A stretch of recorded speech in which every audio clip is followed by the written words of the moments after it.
সকল সমাবেশে কথা যখন আমরা কোচিংয়ের মালিকরা বলতে আসি, তখন মানুষ মনে করে এদের নিজস্ব স্বার্থ রয়েছে।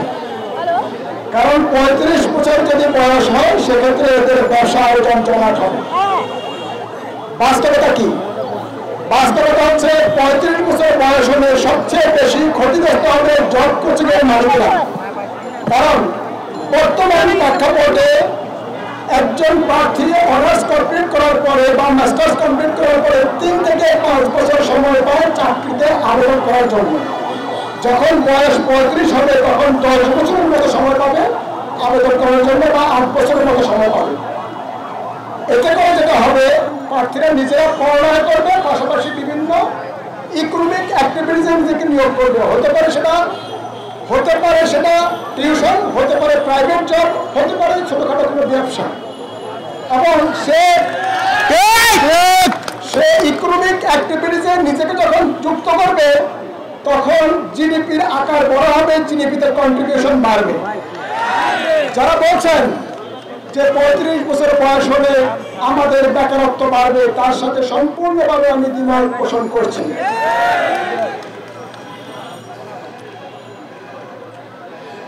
আরেকটা বিষয় দেখেন, আমরা কেন আপনাদের এই সমাবেশের সাথে একমত পোষণ করছি। আমি প্রথম থেকে আছি, আপনারা জানেন, এবং এখানে আমার জায়গা থেকে আমার অনেকগুলো লজিক রয়েছে। গত কয়েকদিন আগে আমাদের জাতীয় প্রেস ক্লাবের পিআরপি লাউঞ্জে যে প্রোগ্রামটা হয়েছিল, তখন আমাদের ব্যারিস্টার ফুয়াদ ভাই খুব সুন্দর করে গুছিয়ে তিনি যেটা বিলিভ করেন সেই বিষয়টা ব্যাখ্যা করেছেন, এবং তার বক্তব্যের যে বেড়ে আমি তখন আমার ব্যাখ্যা দিয়েছিলাম কেন আমাদের বয়স 35 করা উচিত প্রার্থীদের চাকরির প্রবেশের ক্ষেত্রে। আমার কাছে মনে হচ্ছে আজকে প্রথমবার একটা নিউজ আমি দেখলাম, প্রথমবার কোনো একটা পত্রিকার নিউজ আমি দেখলাম, এবং মেবি আমি সেটা স্ক্রিনশটও দিয়ে রেখেছি। সেখানে ডক্টর ইউনূস স্যার বলেছেন তার মূল অবজেক্টিভ হচ্ছে আমাদের বেকারত্ব ঘোচানো, মানে আমাদের জব ক্রিয়েট করা। সুতরাং আমাদের প্রধান উপদেষ্টা মহোদয় যেখানে বলছেন যে আমাদের বেকারত্ব ঘোচানো হচ্ছে, ওনার মূল অবজেক্টিভগুলো একটি আমরা বিশ্বাস করতে চাই এবং বিশ্বাস করি অবশ্যই আমাদের চাকরিতে বয়স সীমা বাড়বে। আমরা কোন ধরনের প্রিভিলেজ চাই না, চাই। আবারও বলছি, আমরা যোগ্যতা প্রমাণের সুযোগ চাই। এখন এই যে আপনারা বিভিন্ন দেশের বক্তব্য দিয়ে বলছেন যে পৃথিবীর বিভিন্ন দেশের বয়স, আপনারা অনেকে এখানে বক্তব্য রেফারেন্স দিয়েছেন, সেটা ধ্রুব সত্য। যদি যুক্তরাষ্ট্রে 59 বছর বয়সে সরকারি চাকরিতে যুক্ত হতে পারে, আমরা পিছিয়ে পড়া দেশ হিসাবে 35 কেন জয়েন করতে পারবো না? আমরা কেন 35 আবেদন করতে পারবো না? যেখানে আমাদের প্রতিবেশী রাষ্ট্র ভারত, যাকে আমরা বিভিন্নভাবে অনুসরণ করতে চাই, আমাদের সাউথ এশিয়ার সকল দেশে বয়স 35 থেকে 45। ভারতের রাজ্যভেদে আমরা জানি 35 থেকে 45। আমরা ভারতকে বা অন্য দেশকে যদি রেফারেন্স না টেনে নিজের দেশের রেফারেন্স টানি, তাহলে আমরা জানি আমাদের ভারতীয় উপমহাদেশের সিভিল সার্ভিসের গোপত্তন হয়েছিল 1854 সালে লন্ডনে। 1757 সালে যখন আমরা পলাশির আম্লকারণে আমরা পরাজিত হই, তারপর 1854 সালে প্রায় 100 বছর পরে ব্রিটিশরা আমাদের দেশে সিভিল সার্ভিসের সূচনা করে 1854 সালে। 1855 সালে সর্বপ্রথম আমাদের এই ভারতীয় উপমহাদেশের সরকারি চাকরি পরীক্ষা অনুষ্ঠিত হয়, এবং সেই পরীক্ষা হয় হচ্ছে লন্ডনে, এবং সেই পরীক্ষার বয়স ছিল মাত্র 18 থেকে 23 বছর। তার মানে 18 বছর সর্বনিম্ন, সর্বোচ্চ 23। তারও প্রায় 100 বছর পরে যখন 1947 সালে আমাদের দ্বিজাতিত্বের উপর ভিত্তি করে আমরা পাকিস্তান এবং ইন্ডিয়া যখন বিভক্ত হয়, তৎকালীন পাকিস্তান এবং তৎকালীন ইন্ডিয়া যখন বিভক্ত হয়, আমরা পূর্ব পাকিস্তানে পড়ি, এবং এই পূর্ব পাকিস্তানে তখন আমাদের চাকরির বয়স 2 বছর বাড়িয়ে 25 করা হয়। অর্থাৎ তৎকালীন পাকিস্তান সরকার আমাদের চাকরিতে বয়সের সীমা রেখেছিলেন 25 বছর। 1971 সালে আমরা রক্তক্ষয়ী আন্দোলনের মাধ্যমে, রক্তক্ষয়ী সংগ্রামের মাধ্যমে আমরা আমাদের স্বাধীনতা অর্জন করি। 1972 সালে আমাদের চাকরির বয়স সীমা নির্ধারণ করা হয় 27 বছর, এবং ওই সময়ে আমাদের গড় আয়ু ছিল মাত্র 47 বছর।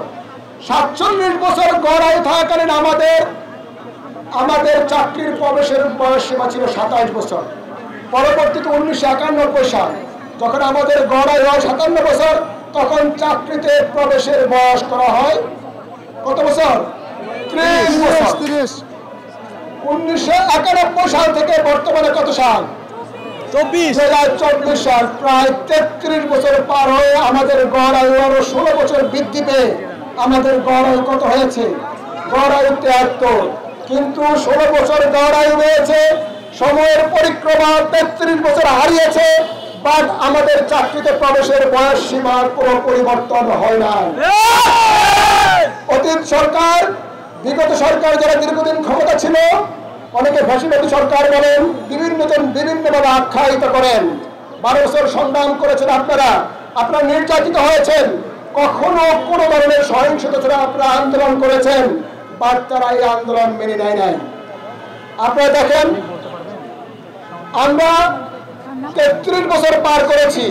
এই 33 বছরে বিশ্বের সকল দেশের মতো আমাদের দেশের সকল ক্ষেত্রে পরিবর্তন হয়েছে।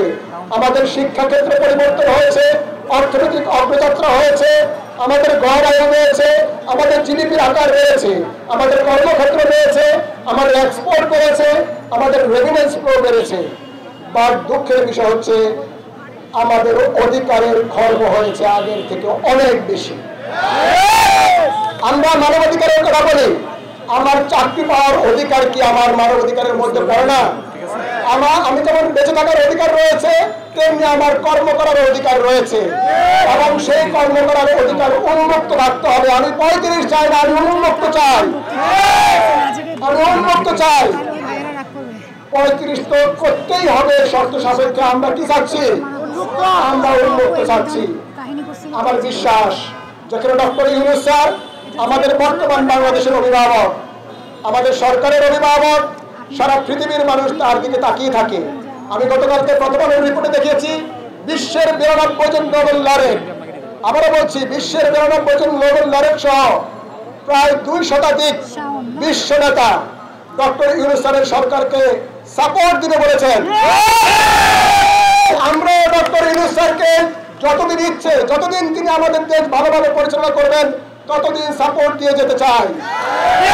আমাদের ছাত্র সমাজ, যে ছাত্র সমাজ বৈষম্য বিরোধী ছাত্র আন্দোলনের মাধ্যমে সাবেক সরকারের পতন ঘটিয়েছে এবং এই সরকারকে মসনদে বসিয়েছে, এই সরকারকে অবশ্যই ছাত্রদের হৃদয়ের রক্তক্ষরণ বুঝতে হবে। আমরা আমাদের একটাই দাবি, আমরা ছাত্র সমাজের পক্ষ থেকে বর্তমান সরকারের কাছে আর কোনো দাবি নেই। বিভিন্ন পেশাজীবী পরিষদ, বিভিন্ন সংগঠন অসংখ্য দাবি নিয়ে আসছে, বিভিন্ন দাবি পূরণ হচ্ছে। যেই ছাত্র জনতার আন্দোলনের কারণে আজকে আমরা নির্বিঘ্নে কথা বলতে পারছি। যারা আজকে সরকারের দায়িত্বপূর্ণ পজিশনে বসেছেন, তারা অবশ্যই বুঝবেন যে আমাদের এই দাবি ন্যায্য দাবি। আমরা কোনো অন্যায্য দাবি করছি না। আমরা আমাদের চাকরিতে প্রবেশের বয়স বাড়িয়ে আমাদের যোগ্যতা প্রমাণ করার সুযোগ চাচ্ছি। আমাদের ডক্টর ইউনূস স্যার একটা কথা বলে থাকেন, 3 জিরোস। এই 3 জিরোস দিয়ে উনি পৃথিবীর বিভিন্ন বিশ্ববিদ্যালয়ে উনি বক্তব্য দিয়েছেন, বিভিন্ন সভা সেমিনার করেছেন। এই 3 জিরোর মিনিংটা হচ্ছে যে প্রথম জিরো হচ্ছে zero poverty, zero unemployment, zero poverty এবং জিরো কার্বন ইমিশন।